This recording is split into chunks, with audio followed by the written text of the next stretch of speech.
নমস্কার বন্ধুরা। আজকে আফগানিস্তান ভার্সেস ইংল্যান্ড। প্রথমেই বলে রাখি, বীভৎস অঘটন না ঘটলে ইংল্যান্ড জিতে যাবে। ঠিক আছে, এটা হলো প্রথম খবর। লাহোরে খেলা আজকে হওয়ার কথা এবং হবে। লাহোরে বৃষ্টিপাত সেইভাবে হবার চান্স নেই। আমি তবু দেখে নিচ্ছি এখানের প্রিভিউটা। আর গতকাল খেলা হয়নি, আগামীকালও মনে হচ্ছে না খেলা হবে রাওয়ালপিন্ডিতে। ঠিক আছে, সুতরাং তবে দেখা যাক, ওয়েদার তো চেঞ্জ হতেই থাকে। আজকে আমরা পিচ রিপোর্ট আর এটা দেখবো। Pitch and conditions. England got clear idea of Lahore run-laden condition in their tournament opener, and more of the same is in prospect on a pristine new surface. The weather, however, could be decidedly cooler. Acha, there has been a rain around on the evening of the contest. Oh, on the eve of the contest, মানে খেলা শুরুর আগে.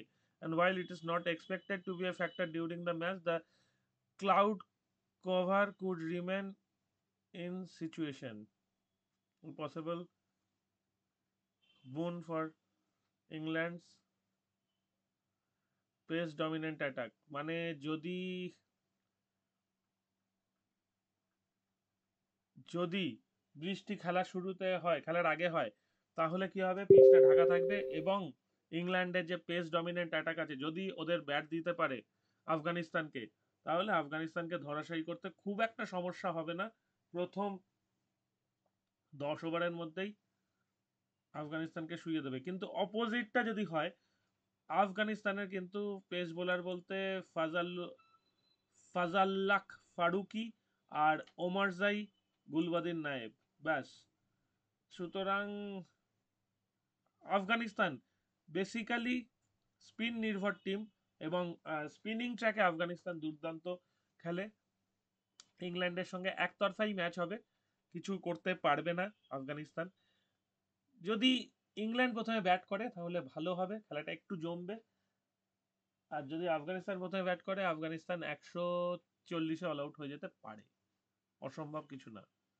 ঠিক আছে, next যে ম্যাচটা নিয়ে আলোচনা করব সেটা হলো ডাব্লিউপিএল। ডাব্লিউপিএল এ গতকাল একতরফা খেলাই হয়েছে বলা যায়। আজকে মুম্বাই আর ইউপি। তাহলে এখান থেকে যেটা দেখা যাচ্ছে সেটা হচ্ছে জিজি অলমোস্ট আউট হয়ে গেছে, কারণ 5টা টিমের খেলা, 8টা করে খেলা আছে, তাই তো?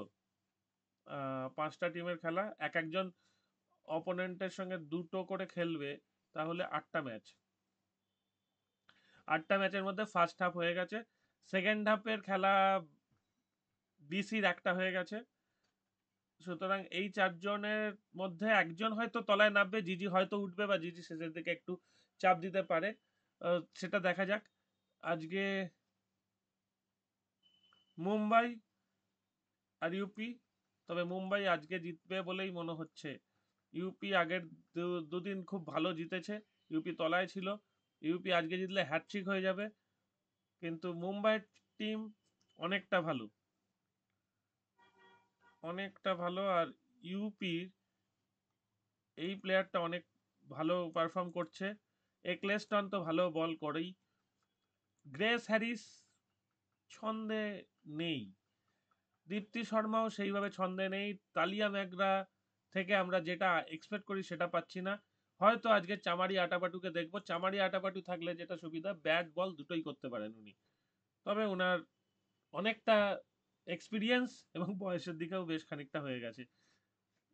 যেমন ডটিন, ডটিন খেলা ছেড়ে দিয়েছে ইন্টারন্যাশনালি, কিন্তু ডটিন খেলছে, ভালোই খেলছে। আর মুম্বাই ইন্ডিয়ান্সের হেলি ম্যাথিউস একাই 100। এছাড়া রয়েছে ন্যাট সিভারব্রান্ট। এই দুজন যদি শেষ হয়ে যায়, তারপর হারমানপ্রীত আর অ্যামেলিয়া কের, এরা এত দূর পর্যন্ত যথেষ্ট ভালো ব্যাটিং। ইয়াস্তিকা ভাটিয়া ভালো ব্যাটসম্যান, কিন্তু ওই রোজ মারতে যাচ্ছে বলে উইকেটটা তাড়াতাড়ি আউট হয়ে যাচ্ছে। কমলিনী ঠিক আছে, পারুনিকা সিসোদিয়া ঠিকঠাক স্পিনার। আর ইসমাইল, ইসমাইল তো অসাধারণ। প্লেয়ার টু ওয়াচ আমনজিৎ কর আর সোপ্রি এক্লেস্টন। আমনজিৎ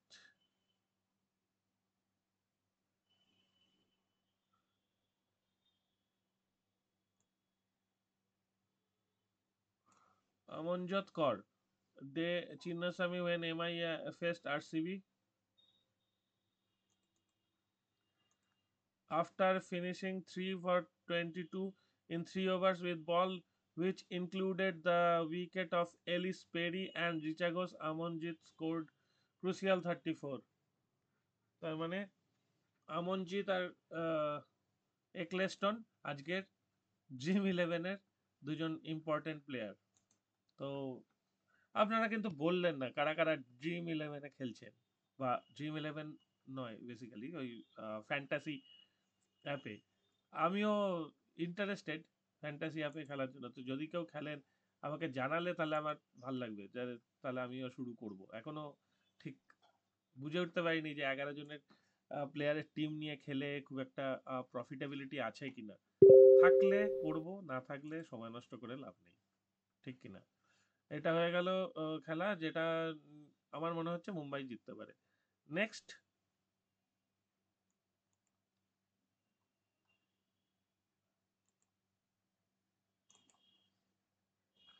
নেক্সট হচ্ছে ফুটবল। আজকে আছে কিছু রাত্রিরের দিকে, রাত্রির মানে সেই রাত ভোর।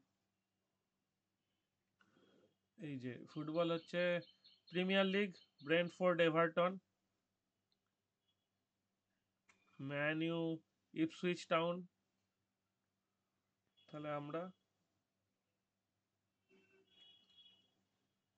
যেভাবে দেখতে পারি Brentford, Man U, Arsenal, Man City, Liverpool.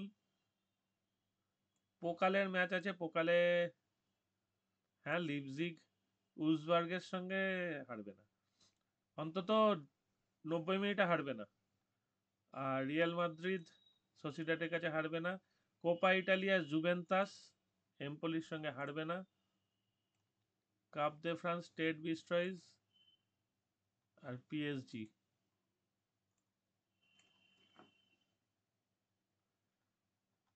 PSV, আচ্ছা গ্রিক কাপ অলিম্পিয়াকস পিরাউস। অনেকগুলো ম্যাচই আমরা ধরে নিলাম। ব্যাসেল এখানে সুইস কাপে, আর লুগানো। মোটামুটি ঠিকঠাক এই ম্যাচগুলো ধরা হয়েছে। আর বোধহয় আমাদের ওমেন্স নেশনস লিগ আছে। হ্যাঁ, ওমেন্স নেশন লিগে এই এটা তো মেন্স, দাঁড়ান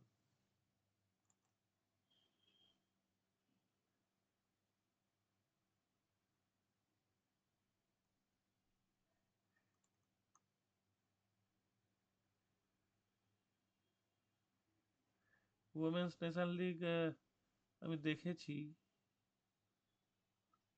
কিন্তু এই মুহূর্তে খুঁজে পাওয়া যাচ্ছে না কেন। এই যে হয়ে গেছি। আজকে দুটো খেলা আছে। দুটো খেলা হচ্ছে বেলজিয়ামের মেয়েদের সঙ্গে পর্তুগালের মেয়েদের, আর ইংল্যান্ডের মেয়েদের সঙ্গে স্পেনের মেয়েদের। ঠিক আছে, স্পেনের মেয়েরা, স্পেন ওমেন ইংল্যান্ডের মেয়েদের আরামসে হারিয়ে দেবে, এটা কনফার্ম মোটামুটি। আর পর্তুগাল বেলজিয়ামকে হারিয়ে দেবে বলেই আমার মনে হচ্ছে। তাহলে এইখানে দুটো ম্যাচ যদি ধরেন তাহলে স্পেন আর পর্তুগাল। ঠিক আছে, আফ্রিকা কাপ অফ নেশনসটাও কি আজকে? হ্যাঁ,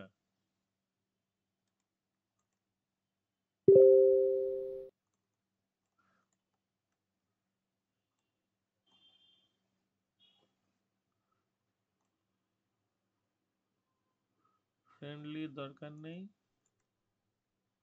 আচ্ছা আফ্রিকা কাপ অফ নেশনসটা কখন দেখে নি টাইমটা।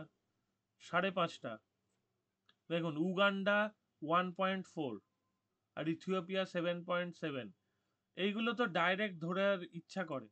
এবার ধরুন শেষে একটা গন্ডগোল, এইটা কেনিয়া টিউনিসিয়ার দরকার নেই, ধরুন ছেড়েই দিলাম। ঠিক আছে, জিম্বাবুয়ে ডাইরেক্ট। এই তিনটে যদি ডাইরেক্ট ধরা যায় কত রেট পাওয়া যাচ্ছে বলুন, তাহলে এগুলো একটা ট্রাই করা যেতে পারে। ঠিক আছে, কোয়ালিফিকেশন রাউন্ড, তো ট্রাই করে নেওয়া যেতে পারে। তো এখানেই শেষ করলাম। ভালো থাকবেন সবাই, টাটা।